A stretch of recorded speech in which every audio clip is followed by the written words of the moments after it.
자, 오늘 말씀은 신명기 24장 1절로 22절의 말씀입니다. 함께 읽습니다. 사람이 아내를 맞이하여 데려온 후에 그에게 수치되는 일이 있음을 발견하고 그를 기뻐하지 아니하면 이혼 증서를 써서 그의 손에 주고 그를 자기 집에서 내보낼 것이요 그 여자는 그의 집에서 나아가서 다른 사람의 아내가 되려니와 그의 둘째 남편도 그를 미워하여 이혼 증서를 써서 그의 손에 주고 그를 자기 집에서 내보냈거나 또는 그를 아내로 맞이한 둘째 남편이 죽었다 하자. 그 여자는 이미 몸을 더럽혔은즉 그를 내보낸 첫 남편이 그를 다시 아내로 맞이하지 말지니 이 일은 여호와 앞에 가증한 것이라. 너는 네 하나님 여호와께서 네게 기업으로 주시는 땅을 범죄하게 하지 말지니라. 사람이 새로이 아내를 맞이하였으면 그를 군대로 내보내지 말 것이요 아무 직무도 그에게 맡기지 말 것이며 그는 1년 동안 한가하게 집에 있으면서 그가 맞이한 아내를 즐겁게 할지니라. 사람이 맷돌이나 그 윗짝을 전당 잡지 말지니 이는 그 생명을 전당 잡음이니라. 사람이 자기 형제 곧 이스라엘 자손 중 한 사람을 유인하여 종으로 삼거나 판 것이 발견되면 그 유인한 자를 죽일지니 이같이 하여 너희 중에서 악을 제할지니라. 너는 나병에 대하여 삼가서 레위 사람 제사장들이 너희에게 가르치는 대로 내가 힘써 다 지켜 행하되 너희는 내가 그들에게 명령한 대로 지켜 행하라. 너희는 애굽에서 나오는 길에서 내 하나님 여호와께서 미리암에게 행하신 일을 기억할지니라.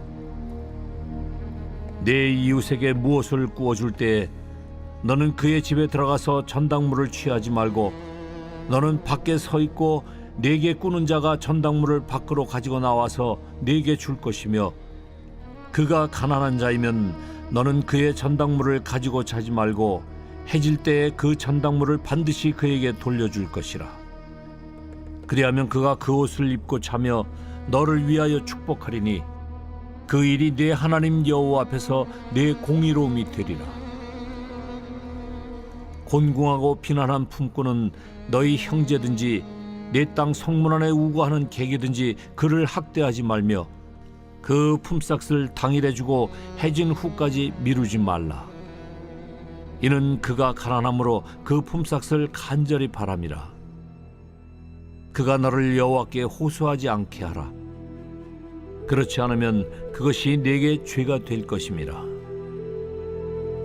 아버지는 그 자식들로 말미암아 죽임을 당하지 않을 것이요 자식들은 그 아버지로 말미암아 죽임을 당하지 않을 것이니 각 사람은 자기 죄로 말미암아 죽임을 당할 것이니라.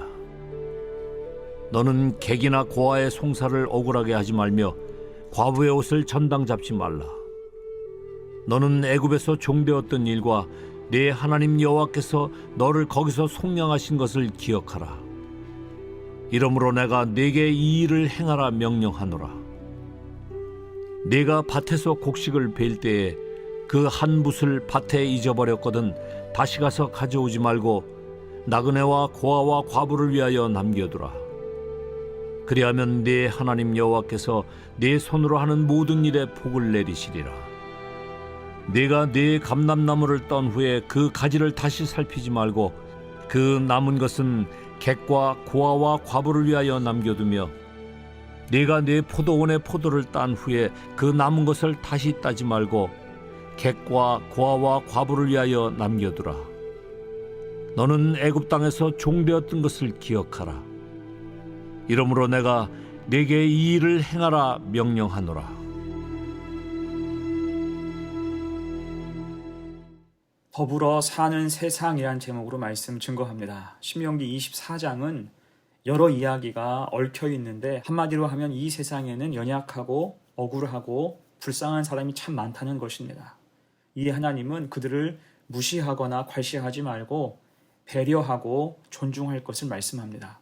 또한 그렇게 해야 할 근거는 이스라엘 민족 자체가 과거에 애굽 땅에서 무시당하고 괄시받으며 살았기 때문이에요. 18절 말씀 봅니다. 너는 애굽에서 종되었던 일과 내 하나님 여호와께서 너를 거기서 속량하신 것을 기억하라. 이러므로 내가 내게 이 일을 행하라 명령하노라. 아멘. 한마디로 하나님의 공의로 더불어 사는 세상을 만들라. 그게 하나님 백성으로 마땅하다는 것입니다. 이에 대한 본문의 핵심을 세 가지로 생각해 봅니다. 첫 번째, 자비와 공의로 대하라는 거예요. 오늘 1절로 4절에서는 하나님께서 남녀의 이혼에 대해서 말씀하십니다. 이혼은 당시 이방 사회에서는 흔한 일이었어요. 그래서 자연스럽게 이러한 영향이 이스라엘 사회에도 미치게 됐습니다. 이에 대해서 모세는 1절에서 수치되는 일이 아내에게 있을 때 이혼할 수 있다고 말했습니다. 우선 이 일은 경솔한 이혼, 함부로 이혼하는 것을 방지하려는 데 목적이 있어요. 그리고 이혼당하는 여자에게는 이혼 증서를 써줌으로써 다시 재혼할 수 있는 길을 열어놓아 주셨습니다. 이 당시 사회상에 비추어 본다면 이것도 굉장히 파격적인 일이에요.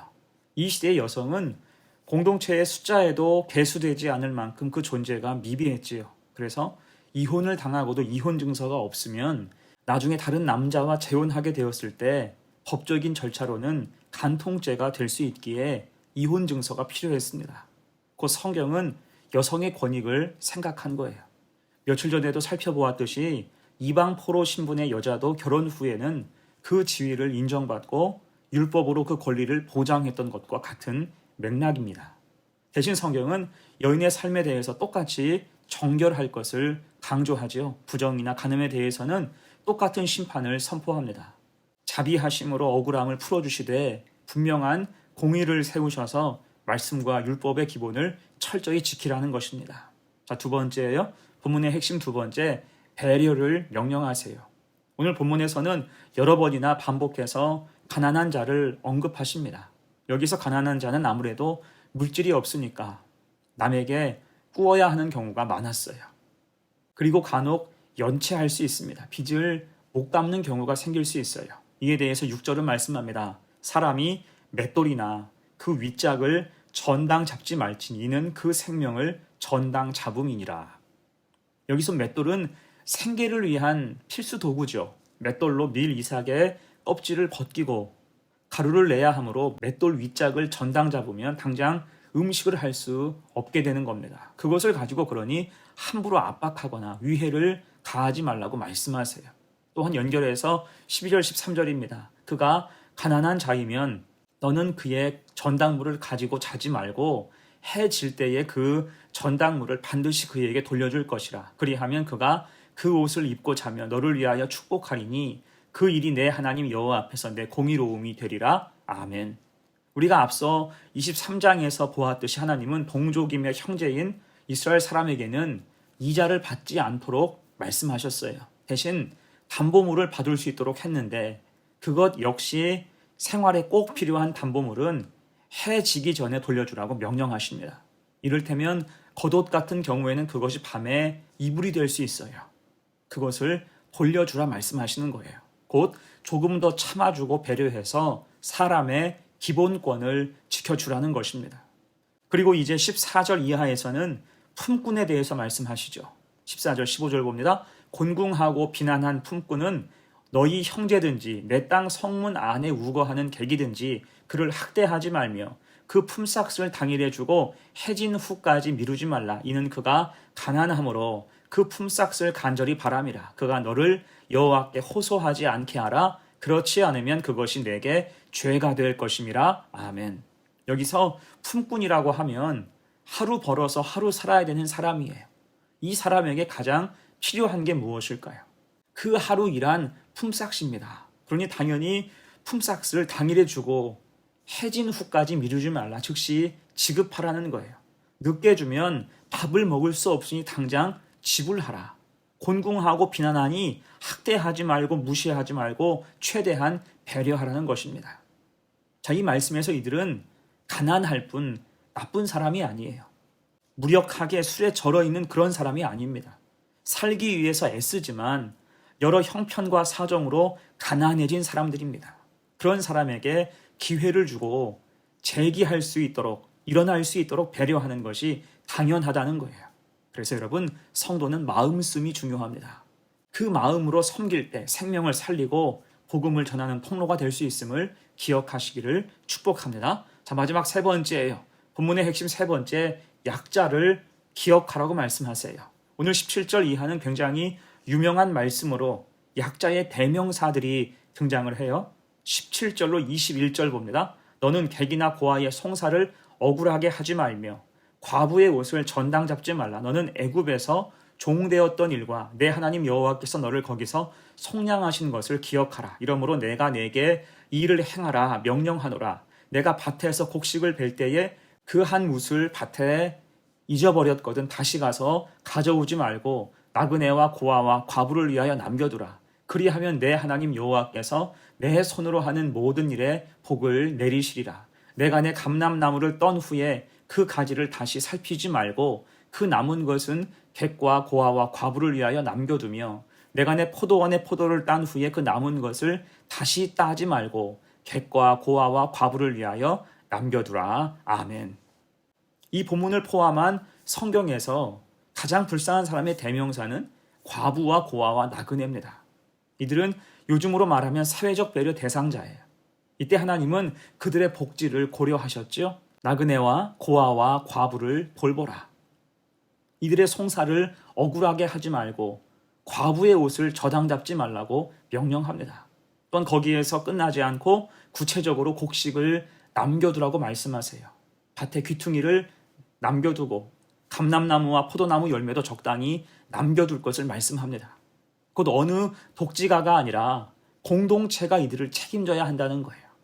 그렇게 고아는 공동체의 일원으로 길러내야 하고 과부에게는 의지가 되어 주어야 하며 나그네에게는 선대해 주어야 한다는 거예요. 이것이 그 사회의 수준이 되어야 한다는 것입니다. 여러분, 특히 이스라엘 사회는 어떤 길을 걸어왔습니까? 22절이죠. 너는 애굽 땅에서 종되었던 것을 기억하라. 이러므로 내가 내게 이 일을 행하라 명령하노라. 아멘. 그들은 너나 할 것 없이 모두 애굽 땅에서 종이었던 사람들이에요. 오로지 하나님의 은혜로 가나안에 정착한 것인데 이제 넉넉히 산다고 해서 실패하고 어려운 사람들을 돌보지 않는다면 하나님 앞에 설 염치가 없다는 거지요. 이 하나님은 과거를 기억하고 현재에 마땅히 해야 할 일을 감당하라고 명령하십니다. 그것이 하나님 백성다운 모습이기 때문이에요. 이에 우리도 같은 마음가짐으로 살아야 할 것입니다. 내가 누리는 모든 게 하나님의 은혜일진데 그 은혜를 다시 흘려보내며 더불어 사는 것이 성도의 거룩한 의무가 된다는 거지요. 그로 인해서 우리가 선 곳이 아름다워진다면 그것이 하나님의 기쁨 되는 것입니다. 이 뜻을 잘 생각하고 실천하는 교회와 성도가 되기를 간절히 축원합니다. 아멘. 이제 말씀을 마무리하겠습니다. 오늘 신명기 24장에서는 여러 부류의 사람, 특히 억울하고 가난하고 연약한 사람들의 이야기가 이어져요.